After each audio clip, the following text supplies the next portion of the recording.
बारग' भलन्टियार फर्स अर्गेनाइजेशननि नैथि सावराय जथुम स्टुडिय'आव आं दिदोम बर'। उदालगुरि जिल्लानि सिङाव थानाय भैरबकुन्द इरिगेसन आलासि जिरायग्रा नयुङाव बिटिसिनि मोनबा जिल्लानि बारग' भलन्टियार फर्स अर्गेनाइजेशना दिनै नैथि सावराय जथुम बानजायदों। गोजाम मिरु आफादखौ सिफायनानै गोदान आफाद दाफुंनानै लायो।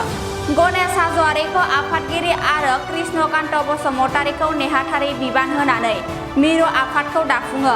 दिनैनि अल बड' एक्स भलन्टियार फर्सनि अर्गेनाइजेशननि नैथि सावराय जथुमा बाहागो लायो बिएससिनि बारग' लेङाइ गाहाय मावफुं सोद्रोमा मुस्रि प्रदीप दैमारी, बिएससिनि बारग' इएम गणेश हाज'वारि, एक्स एमएलए कार्तिक बर' आरो मोनबा जिल्लानि आफादगिरि नेहाथारिजों लोगोसे गोबां बारग' भलन्टियार फर्स सोद्रोमाफोरा। जोङो दिनै बे आफादखौ जों मानो दाफुंदों, बे दाफुंनायनि जाहोनानो जादों जोङो 87आव जि बड'लेण्ड इस्युखौ लानानै आन्दलन खालामबोदोंमोन, बे आन्दलना दिनैसिम 35 इयार्स जाबोबाय। नाथाय जोंनि जि बड'फानि एम एन एम्बिशन बियो मोगथाङाव जाफुङाखै। ओंखायनो जोङो बेखौ लानानै दिनै बे बोराय बैसोआवबो जोङो मोनसे आन्दलननि स्पिरिटखौ जोंनि नेक्स्ट जेनेरेसनफोरनो जोङो होलांनो सानदों आरो जोंनि गुबै थांखियानो जादों बड'लेण्ड फुल फ्लेजेड सेपारेटेड स्टेटखौ जोङो डिमान्ड खालामनाय।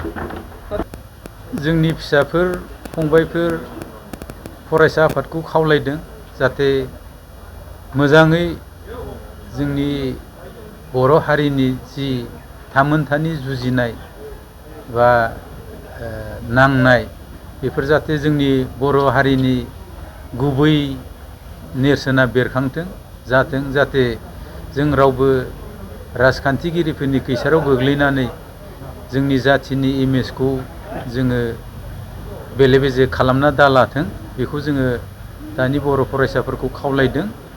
गुबै जि जोंनि जाथिनि सिन्ताधारा बेखौ जाहाथे लानानै खामानि मावलाङो, आवगायलाङो, बे जों एक्स भलन्टियार जानानै बेखौ लुगैयो।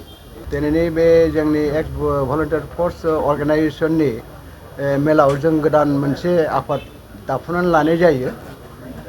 बे आफादनि आफादगिरिया आं गजेन हाज'वारि आरो नेहाथारिया जोंहा कृष्णकान्त बसुमतारी, बिथांजों लोगोसे आरो गुबुन गुबुन जोंहा पर्टफलिय'फोर दङ, बिथांमोनखौ दिनै सायख'नानै लाबाय जोङो। आरो बे मेलनि गेजेरजों जोङो मोननैसो थांखि लादों जोङो। बे थांखिनि गेजेरजों जोंनि गोदोनि बड'लेण्ड आन्दलनखौ जों बेखौ दाबिखौ देरखांफिननो नागिरदों आरो बेखौ लानानै जोंनि गेजेराव जोङो सावरायगोन बेनि स्ट्रेटेजिखौ बोरै लानाय जायो। जोङो दिल्ली सरकारजोंबो जोङो सावरायहैगोन। बिनि सिगां जोङो माखासे प्रग्राम लागोन जोङो जोंनि जायगायाव, जोंनि जेसेबां अर्गेनाइजेसनफोर दं बिथांमोनजोंबो जोङो सावरायगोन। जोंनि गेजेराव गुबुन गुबुन लेथेफेथे जानानै थानाय माखासे संगठनफोर दङ, जेरै जोंनि जेरै आबसु दङ, जेरै दङ बिएलटिबो दङ, एक्स एनडिएफबि दङ आरो बेनिफ्राय जोंनि राजखान्थि दोलो दङ। बे राजखान्थि दोलोजोंबो जोङो रायज्लायगोन, सावरायनानै जोङो ज' खौसेयाव फैनानै जोंनि बे दाबिखौ दिखांनो जों नाजागोन। बेनिखायनो जों जेसेबां हायो जों नाजागोन आरो गोरों गोरा जोंनि गेजेराव इन्टेलेक्सुवेलफोरबो दङ, बिसोरखौबो जोङो लोगो हमगोन। आरो बेनिफ्राय गोदोनि एक्स आबसु अर्थात आबसुनि गोदोनि जायफोर वार्कार बिबानगिरिफोर बिथांमोनखौबो जोङो लोगो हमगोन। लोगो हमनानै बयनिबो मतामतखौ लानानै जोङो सावरायनानै जोङो बे बड'लेण्ड सेपारेट स्टेट जोंनि गोदोनि जिथु डिमान्ड आबसुनि 1987आव आरम्भ खालामनाय उपेन्द्र नाथ ब्रह्मनि दैदेननायाव बे दाबिखौनो जोङो लाबोफिनदों। बेखौनो आखायाव लानानै जोङो सोमावसारनायनि बाथ्राखौ जोङो सानदों। दा सोमावसारनायनि स्ट्रेटेजिया बोरै जागोन जों बेखौ उनाव सावरायगोन। दा जोङो आपातत दिनै मोनथामसो जोङो प्रस्ताबखौ लाखिनाय जाहैबाय। मोनसे जाहैबाय जोंनि बे एक्स भलन्टियार फर्स अर्गेनाइजेशननि गोदान कमिटिखौ जोङो दाफुंबाय दिनै। आरो नैथियाव जोंहा जिथु भलन्टियार्सफोर दङमोन गोदोनिफ्राय आन्दलन खालामनानै 1987निफ्राय आन्दलन खालामै बिथांमोना गोबाङानो सोरबा रुंसारि जालांबाय, सोरबा मुंख्लं जालांबाय, सोरबा जेल खाथिनांबाय, अनेक रोखोमनि दुखु खस्थ' लानांबाय आरो गोबाङानो दिनै दुखु खस्थ' सहायनांबाय। बिसोरनि अबस्था हाल-सालफ्रा मोजां नङा बहुतनियानो। बेनिखायनो बिथांमोननि अनसुंथाइ हिसाबै जोंनि दानि बिटिसि गभर्नमेन्टनिफ्राय माबाफोर रांनि बेबस्था खालामना होनो हायो नामा बेखौ जोङो सिन्था खालामनानै जोङो एसकेसिआ एबा बिथांमोननो माबा मोनसे फाइनान्सियेल एसिस्टेन्स होनांगौ होननानै जोङो बेखौ प्रस्ताब लादों आरो बेखौ जोङो सावरायगोन बिटिसि गभर्नमेन्टजों। बिथांमोना मा होनो हायो मा होनो हाया।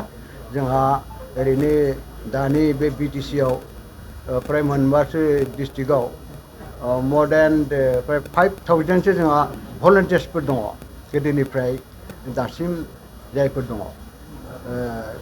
बिनि अनगायैबो बिटिसिनि बाहेरनिबो माखासे जिल्लायाव जोंहा भलन्टियार्सफोर दङ, एस भलन्टियार्सफोर। जों बिसोरखौ लाफानानै जोङो माबागोन बिथांमोननि थाखाय बे अनसुंथाइखौ जोङो बिटिसि गभर्नमेन्टआव जोङो बेखौ बिख'गोन, जोङो आर'ज खालामगोन आरो जोङो मिजिं खालामदों बिथांमोना जोंनि बे एक्स भलन्टियार फर्सनि बे दाबिखौ बे हास्थायनायखौ निस्सय मावफुंगोन।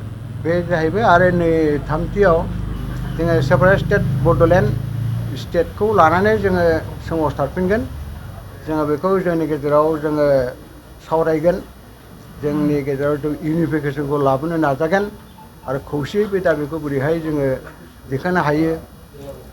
दिल्लीयाव जोङो बोरैहाय सेन्ट्रेल गभर्नमेन्टनि खाथियाव बेखौ दैखांनो हायो बा सेन्ट्रेल गभर्नमेन्टखौ बोरै जोङो कनभिन्स खालामनो हायो आरो बेखौ लानानै बोरै जोङो सावरायनायखौ मोननो हायो।